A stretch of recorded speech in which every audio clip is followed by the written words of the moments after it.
Red tape leaving one North Carolina family broken. WBTV's investigation into North Carolina's Child Protective Services system continues. Tonight, focusing on one mother who had her children permanently taken from her despite expert after expert ruling that she was a good parent. Chief investigative reporter Nick Oxner is on your side, digging deeper into a system one attorney calls totally broken. When I think about my baby, I've never heard his voice. I haven't seen him since November 1st of 2018.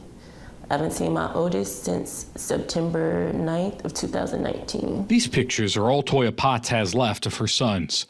It's been 2 years since she last saw them. I was like, I'll get to see you on Thursday, which is only like 2 days away. And he was like, so I'm gonna get to see you, right, Mommy? I was like, yes, I'll be back. And I've never come back. Potts' parental rights were terminated by a judge in July 2021. Allegations of abuse thrust her and her children into North Carolina's Child Protective System after her youngest child's father dropped the baby, sending him to the hospital.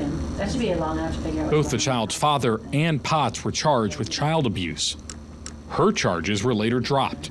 Court-appointed experts ruled she was fit to be a parent, but DSS didn't give the kids back. It's kind of so frustrating because it's like, I know how I was raised, and I'm like, I'm a really good mom. Potts spent years fighting to regain custody of her children.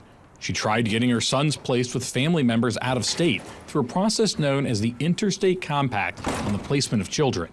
The process requires social workers in one state fill out paperwork, send it to another state, and ask those social workers to go evaluate a family to see if they're fit to care for children. Potts gave social workers multiple options for family in Georgia and Florida, but it took years for anyone to be approved.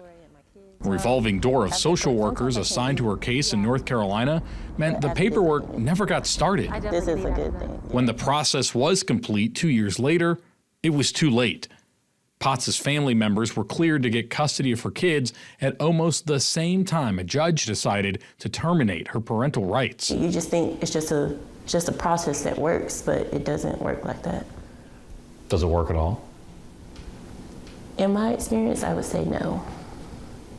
Because if it did, I should have my children here today. We wouldn't even be doing this interview. It really is impossible to grapple with the injustice here. Elizabeth Simpson is an attorney with Emancipate NC, who typically works on civil rights and prison cases. The court was really run very much like traffic court. It's district court. And it seemed like the judge would accept whatever DSS said as what goes. And as I looked into it further, there was so much social worker turnover. Potts had 5 different social workers in 4 years. None of them had the case long enough to move it forward. Median turnover for frontline child welfare workers in North Carolina is 45% each year. In Durham, where Potts' case was handled, turnover is higher, 51%. Mecklenburg County has 50% turnover. Same in Cleveland County, too. Data shows that turnover has consequences. Those same counties have some of the highest average number of days a child is in DSS custody, all more than the state average of 554 days. This system is one that takes kids first and asks questions later. So you had a list of experts saying, here is a parent who's a good parent and should have her children, and no one listened to that. That's exactly right. How can you justify a system that works like that? I don't think you can justify a system that works like that. I think this is a system that needs to be rebuilt entirely. There is zero reason why I should not have my kids. I've literally missed every small step that a mom needs to be there to see. Reporting in Durham, Nick Oxner, WBTV, on your side. All new at 6 o'clock. A father kept from his daughter for more than a decade, all because of government red tape. WBTV's chief investigative reporter Nick Oxner is on your side, digging deeper into the government system, separating parents from their children. This is video of Devlin Lolland celebrating Christmas with his daughter and his mom at a McDonald's in New York.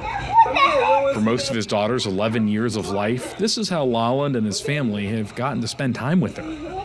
Hours, minutes at a time, mostly in public places, memories captured in quick snaps of cell phone pictures. The way you've been treated, does it feel like we're talking about someone who's your own blood? No, not at all. not at all. Tanya Roberts is Lalan's mom. For me, the whole sad part is every time I go, it was just more frustrating because the kids are like, hey, Nana, we coming with you this time? We packed our stuff. What has it been like to get your child home here in North Carolina? Jumping through hoops, spending unnecessary money, spending money you don't have. So it's become a lot. The hoops Lalan is talking about have to do with a process called ICPC. The process requires social workers in one state to fill out paperwork, send it to another state, and ask those social workers to go evaluate a family to see if they're fit to care for children. In Lalan's case, his daughter's mother lost custody in New York, so he immediately tried to get custody and bring her to North Carolina. Even though he's the biological father with no allegations or history of wrongdoing, he still had to be vetted through the ICPC system. In North Carolina, more than 500 ICPC requests involving biological parents have been denied since 2016. It's like, what can you do besides play the game that they're playing, but try to be better?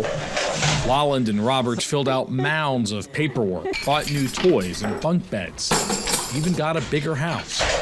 Roberts runs a daycare, but was told she couldn't take care of her granddaughter. We get down to New York to court, and they're like, you don't know the kids. I'm like, what? In your opinion, does the ICPC system work? It really doesn't, Nick. It's broken at this point. Chris Gottlieb is an attorney who runs the family law clinic at New York University. She represented Lalan in challenging the ICPC system. The case set a new precedent in New York State that found parents should not have to be vetted through the ICPC system. The ICPC is not supposed to keep children from their own families. So if I'm hearing you right, we have a system that is separating parents who want to care for their children with bureaucratic red tape. Unfortunately, that's right. You would want them to see their family, get to know your family, your aunts, your uncles, great aunts, great uncles, whatever the case may be. Lalan, Roberts, and their family still don't have his daughter home in North Carolina. We try to follow the rules. We try to live right. We try to do everything that we're supposed to do. Try to raise our kids right. Try to raise our kids to follow rules. I've been like, the law works, you know what I mean? To find out, like, I'm in this situation and the law does not work. You know what I mean? Like, when does it work? And for who? It's frustrating. Reporting in High Point, Nick Oxner, WBTV, on your side.